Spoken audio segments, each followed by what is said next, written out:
to yet another edition of Time Pass. I have with me Pavan K Varma, who's been a diplomat, he's a scholar, he's a writer. He wrote the definitive book on the Indian middle class, which remains my all time favorite. No one quite wrote anything like that ever, not even India's best sociologist. And of course, he briefly strayed into the world of politics, but I still am. I still am in politics. but I hope you will quickly recover from that, because it's a, it would be a tremendous loss. Any time that keeps you away from the world of books is a loss to all of us. Thank you. So welcome. It's such a pleasure to have you with us. And today we're talking about your latest book, The Greatest Ode to Lord Ram, Tulsi Das's Ramcharitmanas, Selections and Commentaries, which has just been published by Westland. And I have to tell you, it is such a moving book, and your commentary is so moving. Above all, the thing that one takes away from the book is the love story of Lord Ram and Sita. And there's a bit here where you say that Tulsi Das did so much to humanize the divine, and you have done even more to humanize their relationship. So just walk us through that. It seems like the greatest love story ever told, really. You know, uh, Sita is part Sita ji is part of the Hindu religious structure. Right. You have to understand the complexity of Hindu religion as linked to Hindu civilization. Right. And Sita ji's character as, first of all, a lady with a mind of her own in her own right. Yeah. Then, in conventional terms, a devoted wife. And then a sacrificing wife who plays a key role in the epic of the Ramayana. Right. Her abduction by Ravan, which then leads to the war and so on and so forth. So, if there is in Indian civilization and religion, when I talk of this Indian, I mean Hindu. Right. For every Radha, there has to be a Sita. Right. For every Krishna, there has to be a Ram. Right. If Krishna is Leela Purushottam, the mischievous God, the playful God, the God who steals butter, the God who's precociously adolescent, the God who flirts with the gopis, the God who plays the flute, the God who has a divine mistress in the form of Radha, Right. who's a goddess herself. Yeah. On the other hand, then you have Sita. Yeah. Sita ji, and the relationship between Sri Ram and Sita ji is one of the most lovable aspects of the Ramcharitmanas as narrated by Tulsi Das. Right. In fact, the first time they meet in the bower, and then in the garden, and Tulsi Das says, at the time of their wedding, the Jaimal, when the bride puts the garland around the bridegroom, he says, Sakina madhya siya sohati kaise, chabi gana madhya maha chabi jaise. In a moving group of beautiful paintings, she is the principal painting. Yeah. Or at another point, he says, talking about Sita, and from the eyes of Ram, Sundarta kahu sundar kare, chabi gra deep shikha janu bare. That is, she even makes the beautiful more beautiful. Right. Like a hall of paintings suddenly illuminated by the lighting of a lamp. Correct. Now, this kind of imagery that Tulsidas uses in his description of Sita ji from the eyes of Ram and their love story is a fascinating aspect of the epic of Ramayana in the eyes of Tulsidas. And Ram is very human in his love for Sita. Right. In fact, when they are in exile and Sita has been abducted by Ravan, and he and Lakshman are alone in the jungles, and the crowds come in and it's raining, and Ram is bereft. He expresses his anguish, his agony at being separated from his beloved. That is a lovely passage, in fact, when he expresses that sentiment. One has not seen that or read much of that. He says, Yeah, Ghan Gamanda Ghanaka exactly. Garajat Gora Priya bin Man Darpat Mora. Right. Without her, even me, and he's God. You see, Yeah. the ability of the Hindu mind. I'm not speaking of it in a sectarian way. Right. But the Hindu mind as part of a great Hindu civilization where religion plays an important role. You have to see divinity always at three levels. Right. One is the human. Yeah. Because Ram in his love for Sita is human. Right. The other is as the manifestation of divinity. Right. That is a God with attributes, what is called in Hindu philosophy as Saguna, with Right. attributes. Right. And the third level is where that same divinity is actually beyond attributes, attributeless. That is not Sagun, but Nirgun. Nirgun, yeah. So Ram is Nirgun, Ram is Sagun, and Right. Ram is human. Right. And so you are seeing Ramji at three levels. And at the same time, it's very interesting. You talk about how Laxmi is seen as below Sita at one point as well. So the divine can also be below the human. I mean, it's so No, because complex. that particular passage which I have chosen, Yeah.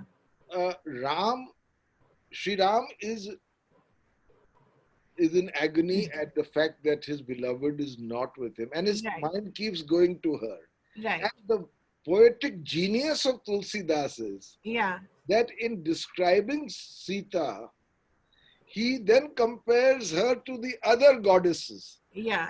As you know, Hindu, I don't want to use the word mythology. Yeah. Because, the dividing line between religion and mythology is always very thin. Yes. But, what is Hindu religion? Again, just like you have Krishna and Ram and Vishnu and Shiva and Brahm and other gods as part of the pantheon, but essentially united by the one unity which is called Brahm. Right. Brahm as in the all-pervasive, attributeless cosmic consciousness. Right. This is the Advaita philosophy. Right. Similarly, we have many goddesses, Right. including Saraswati, Laxmi, Laxmi. Shri, Yeah. Uma, Parvati, Gauri, Kali. And now Tulsi Das is comparing Sita with the other goddesses. Yeah. And from the eyes of Ram are saying, Right. no, there is something missing in even in them or in her or in her. Yeah. But Sita ji is perfect. That's Right. the emotion he's trying to bring out. Right. And it's so lovely. Why did you choose Tulsi Das's Ramayana? As we all know, there are 300 versions, and you could have chosen any of them. You see, Talk a little about that. Yeah. Yeah, I have a point, Kaveri. There is an attempt to deconstruct Hinduism. Right. By pointing to the many traditions within Hinduism. Right. So for instance, A.K. Ramanujan, Right. in a very well discussed column article, said there are many Ramayans. Yeah. And there's the Valmiki Ramayana written in the 5th century CE. Yeah. And then you have Tulsi Das, of course, in the 16th century. There's Kamban's Ramayana in the south. And there are many more regional and localized versions of Ramayana. Now, this is not to say that the Hindu religious tradition is fragmented. Right. This is actually the evidence that the Hindu religion allowed for great diversity. Right.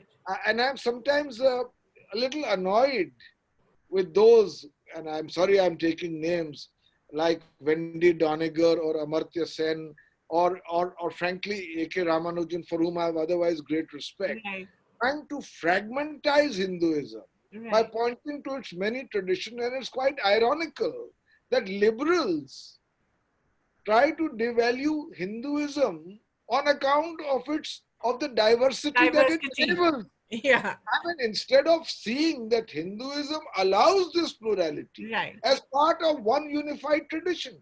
These are not many traditions. These are versions of that one tradition. But unlike the Abrahamic faiths, there is not only one book. We allow that diversity. Right. And we celebrate it. We celebrate it. So, therefore, Ramcharitmanas was my choice because apart from being a narrative of the story of Ramayana as taken from Valmiki's Ramayana. Right. It is an exceptional literary text. Right. It's 12,000 lines. Uh, uh, Consists of such great literary uh, effervescence that even if it was not related to religion or to belief or to faith, it would be one of the finest books available as yet in epic form as a literary genre. Right. Apart from that, people don't realize the extent to which Tulsidas is grappling with concepts of philosophy throughout the Ramcharitmanas. This is not the mere telling of a story. Yeah. The great dialectic in Hinduism is between Nirgun and Sagun. Sagun, yeah. And Tulsidas in the 16th century was now part of a much energized Vaishnav tradition of bhakti.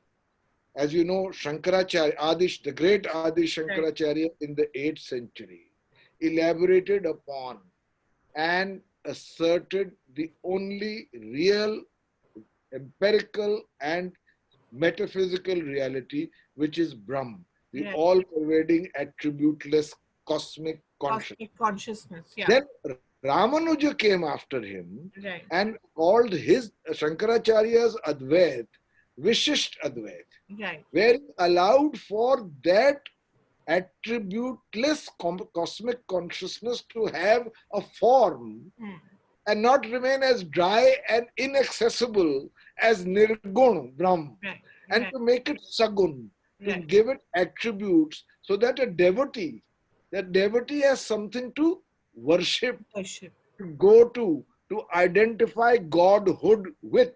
Right. So this dialectic of Hinduism is a constant river flowing through the epics, through the evolution of Hinduism, through the evolution of Hindu civilization. And what is Tulsidas's main philosophical dialectic in the Ramcharitmanas? Right. It is to say that yes, that reality of Brahm is valid. Right. And yet Ram is Sagun. He is available to his devotees. Like he says, Aguna Saguna, Doi, Brahma Swarupa. The attributeless and the attributeful are two aspects of that same cosmic consciousness. Right. Akatha Agat Anadi Anupa. Right. Or he gives another example. Yeah. Phule Kamal. Soh Sar Kaisa. Nirgun Brahma Sagun Bane Jaisa. He says a lotus blooming in the still waters of the lake looks so beautiful. Right. Just like the unmanifested Nirgun becomes the Sagun, Ram. So between the Nirgun and the Sagun, that same dialectic continues. Now what is Tulsidas's purpose? Right. The purpose in making Ram Sagun, that is accessible to his devotees, is to reiterate his principal philosophy, which is bhakti, prapatti, surrender to that person. So he says, for instance, Agun Alak, Arup Ajjoy. Agun without gunas, that is attributeless. Aguna Arup without form. Alak Ajjoy unborn. Bhagati Prema Bas.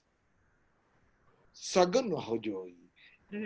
Because of the devotion of the Bhakt, becomes manifested. And that is the dialectic which Tulsidas takes right through the Ramcharitmanas. So people don't understand, apart from being a great literary work, apart from being written in Avadhi, which once again democratized religion. religion. This Yeah. was happening over a period of time, you are familiar Yeah. with Chandidas, Yeah. Bihari, Yeah. they took the lore of Radha and Krishna to the people by writing in their own language, Right. Surdas. Right. And similarly, for Ram, Tulsidas does that Right. by writing in Awadhi. Right. And that becomes accessible to people. Yeah. And then thirdly, if you ask me why Ramcharitmanas, apart from the philosophy, apart from the sheer magnificence of its literary value, Yeah. there are great nuggets of wisdom in it. Right. Wisdom which actually people in ordinary people quote in everyday life all the time, especially in North India, where it is Right. almost like a Bible. Right. So these nuggets of wisdom come along the epic, Hmm. and they are remarkable. Yeah. Nahi kau as janma jag mahi prabhuta pai jahi mad nahi. No one yet has been born on this earth who, when power comes, is not filled with pride. Now, this is in passing. Yeah. And But so true about our life. And absolutely. similarly, there are so many others. I mean, I can quote many examples of these nuggets of wisdom Yeah. which he uses. Preeti Birod Samana Samakariya. Preeti, love Right. or enmity. Yeah. Do it with people of your own level. On Preeti level. Birod Samana Samakariya. Asi ai, Niti Asi ahi. This is how the Niti has come. Right. Jo Mragpati Bad Menduki. If the king of the forest was to kill a frog, Hmm. kaho, kya kahi. So Right. he's saying that there should be equality in terms of friendship and enmity. And enmity. How beautifully put, Yeah, so this is the genius of Tulsidas. Right. And I also wanted to bring in the concept of good versus evil. You don't have that. You have Ravan, who's a great god. I mean, who's a great king. He just happens to have some flaws. So you don't have that dichotomy of good versus evil. No You one see, is, yeah, you see the thing about, again, Hindu yeah, philosophy, uh, even the sheer intellectual nuance of Hindu civilization yeah, is that it desists, again, unlike the Abrahamic religion, yeah, exactly. from absolutes in behavior. Yeah, For instance, if you were to take a parallel epic like the Mahabharata, yeah, when Yudhishthir finally reaches heaven yes, after disillusioned at the end of the battle with so many dead, yeah, and then he and the other four Pandu brothers, along with Draupadi, are now moving towards the Himalayas on their ascent to heaven. yeah, The four brothers and Draupadi die, and Yudhishthir is left alone, with the just dog. a dog. Yeah, And they both enter heaven. right. And he's surprised to find Duryodhan, Huh. who in conventional terms is the villain of the Mahabharata, Mahabharat. luxuriating in heaven. And his brothers and Draupadi are in hell. Yeah, When Duryodhan dies, the heavens rain down flowers. right. So there's no absolute sense. And even if you see Ravana, Yeah, he is, you see, again, this is a complexity of Hindu philosophy, yeah, that everybody has to be seen at two levels. yeah, One, for what they are doing, yeah, and the second is that they are doing this as part of a cosmic leela, a yeah, play where they themselves are playing a preordained part. in the unfolding Right. of a narrative. So Ram, of course, knows that he's God, Yeah, but he goes through the entire charade of building an army right, with Hanumanji and right, others, attacking Ravan, right. knowing who Ravan is, and Yes, Ravan is acting a role as well. yeah, So there are no absolute goods or absolute evils. yeah, In fact, more than in the Ramayana, in the Mahabharata, Mahabharata. the Yeah. question of dharma, what is Yes. right and what is wrong, Wrong. comes up on many, many parts. And Absolutely. finally, you may have familiar, I wrote a book on it called Yudhishthir and Yes. Draupadi, the Yeah. famous Yaksha Prashna, Right. where the Yaksha asks Yudhishthir, what is dharma? And Yudhishthir says, dharma is sukshma, it is subtle. Right. Who has defined it? Finally, the Mahabharata says, dharma is hidden in a cave. Yeah. So, I mean, what I'm saying is that Hinduism, uh, at the level of intellectual nuance, Yeah. allows for this, allows for this uh, uh, slight reticence to go into absolutes. Yeah. The other thing that interested me about Ramcharitmanas is that while we all talk about Maryada Purushottam Ram, the ideal man in a way, he also talks about the ideal citizen. I found that quite fascinating because that is the kind of expectation that say the state has of citizens now. That that you have to be an ideal citizen. For instance, during the lockdown, let's just talk about an example like that. That we have to be disciplined, we have to be frugal, we have to be, we have to observe all the sort of the complexities of behavior which are now being prescribed. So that concept of ideal citizen is quite fascinating. You want to talk a little about that? Well, it's not surprising Right. because if you look at the evolution during the predominantly Hindu period of our history, Yeah. from roughly 3000 BCE Yeah. to about 1000 CE, after the Common Era. Yeah. Now, in these 4000 years, you will notice that there has been a profound degree of application of mind on the nature of the polity. Right. At one level, there were the republics, Right. like the Lichavi Republic. Right. Uh, there are several, but I'm just mentioning to you the most well known. Right. Were actually democratic assemblies in which each citizen's voice counted in the making of decisions. Right. But even if you were to read an otherwise Right. cynical text, as people normally believe, Kautilya's Arthashastra, Shastra. Chanakya's Arthashastra, Yeah. you will see that a great deal is devoted to the role of the king, Right. what that role should be, Right. and his need to consult the citizens, Right. or to have his decisions backed by the largest majority of his citizens. Right. Similarly, in the Mahabharata, there is a section called the Shanti Parv, Right. where there is the dying Bhishma on a bed of arrows speaks about kingship and polity and governance and administration, Right. where again the role of the citizen becomes very important. Right. In fact, in the Ramayana itself, there are occasions when, for instance, when Bharat decides whether to accept the commands of Ram Right.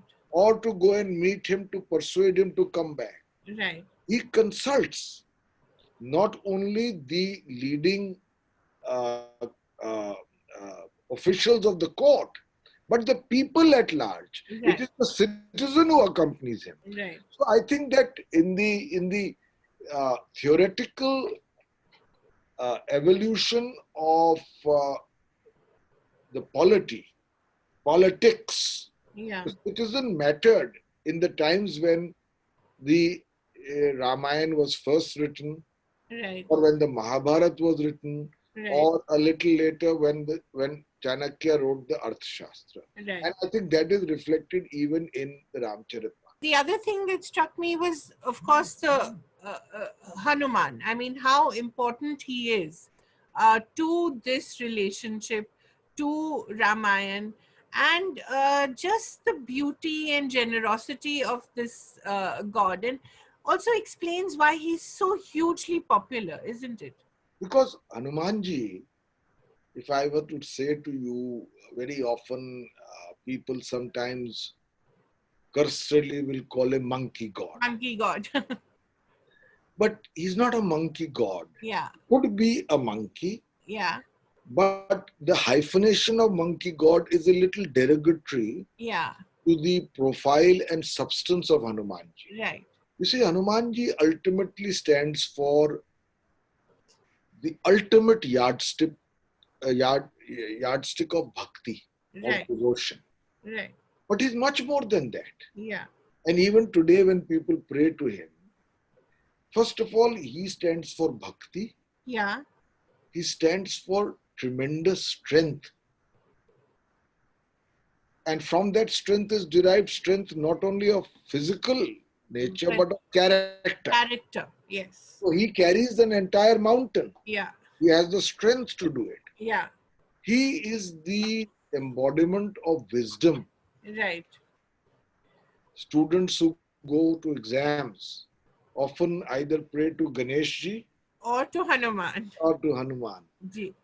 He's a musician. Yeah. So Hanumanji has a multi-layered character. Yeah. And again, you will find in Hinduism that the remarkable reflexive schizophrenia of the Hindu devotee. Yeah. Where at one level it's a monkey, as sometimes the Westerners will say monkey god. Monkey god, but the Hindu, while worshipping this god who has the form of a monkey, is seeing that worship of an entirely different entity. Right. Which is full of these attributes. Right. Bhakti, wisdom, right. strength. And similarly with Ganeshji, you will find. Right. Ganeshji, a human body with a different head. I mean, it may seem bizarre to someone who not aware of the way Hindus look at deities. Right. But actually, Ganeshji stands for everything auspicious. Yeah. He stands for wisdom. He's a great writer. And so Hanumanji's character in the Ramayana is a very lovable one. And he carries this bhakti till the very end. Right.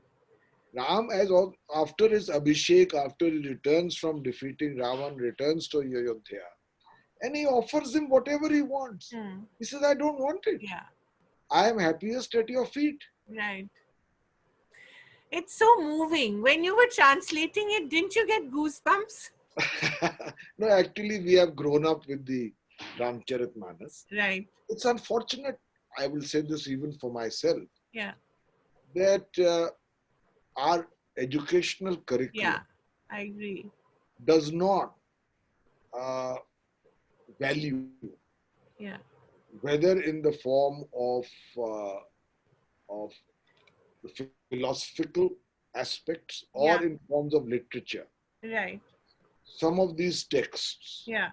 I mean, no student in the West would not read the Iliad or the Odyssey. It's part of their tradition.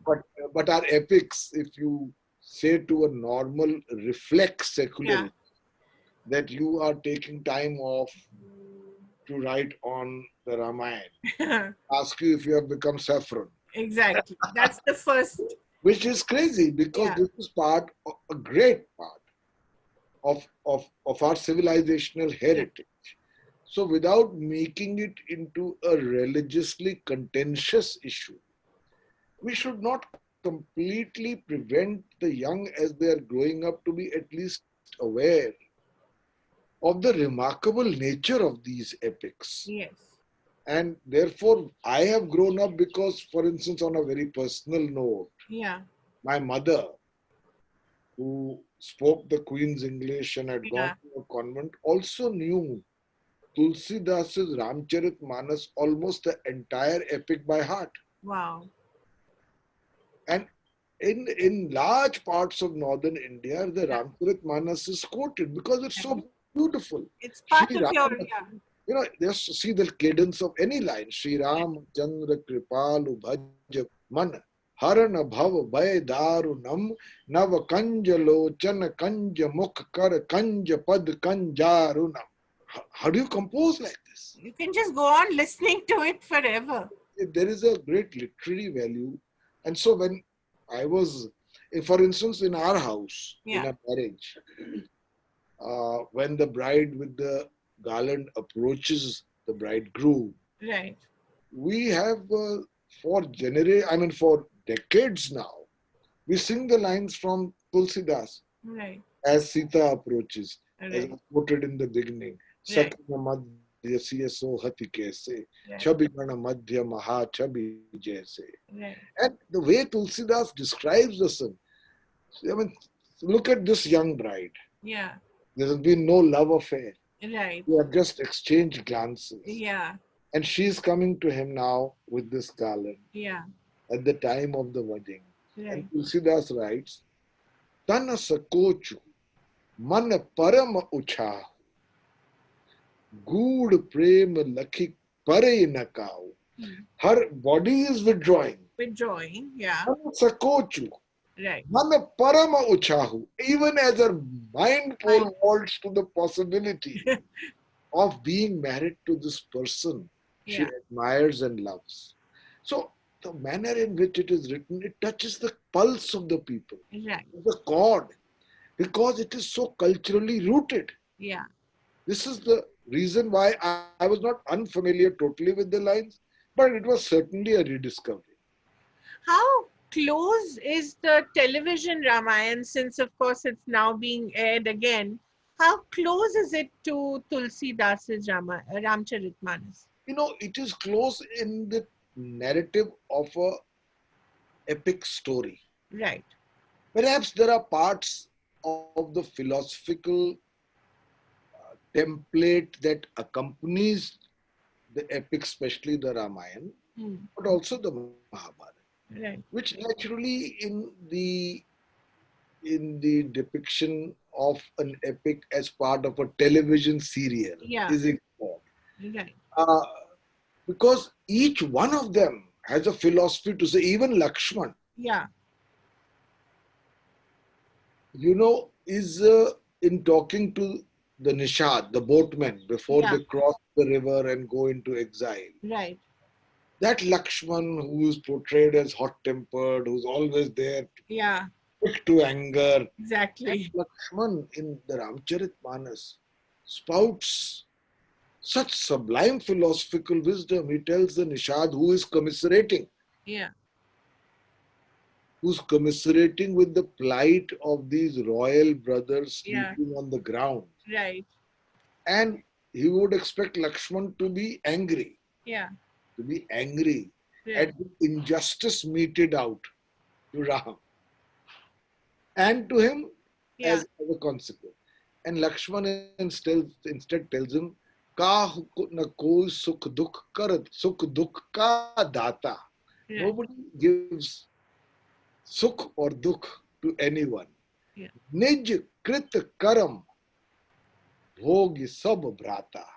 Oh brother, it is the consequences of your karma that each of us now carry the burden of. So profound. It's a completely philosophical tone. Yeah. So sometimes in a serial, there is not enough time to tarry over these remarkable philosophical intricacies. Right. But otherwise, it's an enjoyable serial. And the other thing that, of course, a lot of people have written about is the whole Maryada Purushottam, the depiction, the visualization, how it went from, quite a non-physical kind of Ram to a warrior-like, a more aggressive Ram with the Ram Janmabhoomi movement. Do you think that was a very conscious attempt, and was it quite different from the way Ram was seen in all the many versions? You see, you have to understand that Ram stood against injustice. Yeah. He took up arms against what is considered to be unethical. Right. To that extent, Ram was at one level philosophically detached. Right. At another level, he could resort to action to Right. correct injustice. Right. The epic portrays him Right. when he goes to fight against Ravan, Right. who has abducted his wife. Right. So it is one thing to fight against injustice. Right. It is quite another to do so in a manner where you militarize Sri Ram into a vengeful god. Yes. Who attacks the weak and the vulnerable. Yeah. Even the innocent sometimes. Yes. In a irrational fury. Yeah. Because Ram was always equipoised. Right. Even in anger. Yeah. Against injustice, he was always a man of santulan, of balance. Balance. And he believed, he tells his brother Bharat, yeah, par hit saris dharam nahi bhai, par peeda sam nahi athmai. Par hit, there is no greater religion, dharam, than the welfare of another. Right. And no greater sin than injury to another. Yeah. When Ram is born, yeah, then Tulsi Das in describing him and says, Bhai Pragata Kripala, the right. merciful, Deen Dayala, yeah, the friend of the weak. The weak, yes. So this is the first line Tulsi Das utters when Right. Ram is born. Yeah. Bhai Pragata Kripala, Right. Deen Dayala, Right. Kausalya Hitkari. Right. And then he calls him in the same stanza, Karuna Sukh Sagar, Right. Sab Guna Agar. Right. He is the ocean of compassion. Exactly. He is a Jan Anuragi. The next line of that stanza calls him Jan Anuragi. Right. That is the beloved of the people. Right. What is the description in Ram Rajya? Yeah. Tulsidas Yeah. says Ram Rajya is a place where Devik, Dehik, Bhautik, Vyapa. Right.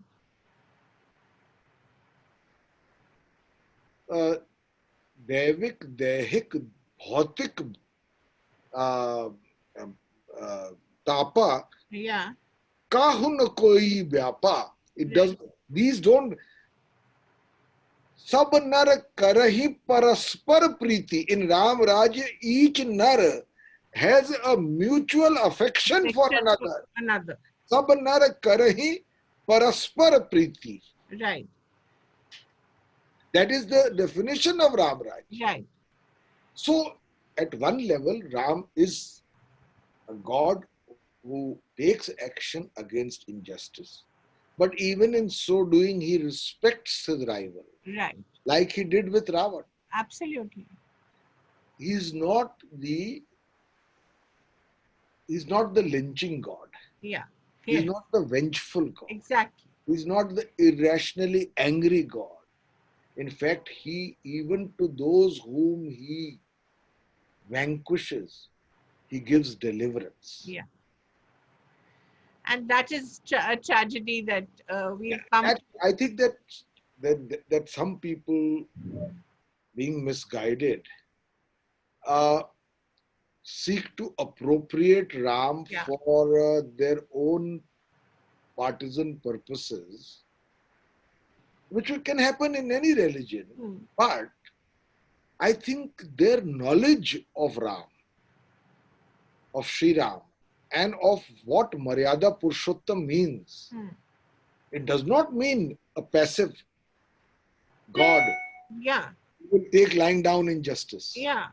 But it does connote a God who will fight against injustice, even against injustice with Maryada, with correct behavior. Yeah. He will not take the law into his own hands. Right. But what was it like to collaborate with him, Pavan? You see, Manishankar Dwivedi is a young friend, Right. but also one of the remarkably erudite Sanskrit scholars I have met. Right. And not only Sanskrit, exceptionally steeped in some of the remarkable wisdoms of Indian civilization, and in particular Hindu philosophy, metaphysics, right, and legend and lore.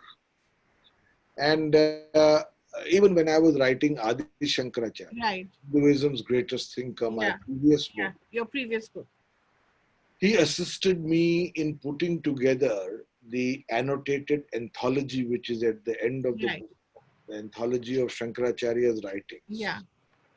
And for Ramcharitmanas also, he assisted me in making selections. Right. We sometimes did not agree always on the same text. And sometimes I would defer to him. And sometimes I would say, no, I need to put this in full. Right. It's a very constructive conversation where he is perhaps far more knowledgeable than I am even. A student of Sanskrit from Banaras Hindu University. And there are scholars like this whose real worth is not recognized in our country because they don't speak good English for it. Yeah. It is such an unfortunate, unfair criteria. Right. They are really knowledgeable. Right. So, Manishankar, I have great respect for. And I think my last question, Pavan, is really about the whole, the way our epics unfold. It's always through dialogue, it's always through conversation. And that's one art that we're sadly losing. Yes. Why is that? No, I call it the art of Sabhya Samvad. Yeah. Civilized discourse. Absolutely. And you've been a party to, sorry to interrupt, to so many asabhya discourses on television. Well, I don't know how you keep your smile on your face. I am a part of them, and I try to be transcendent by not becoming one of them. Yeah. I wait for my turn when I speak. Yes. As far as possible.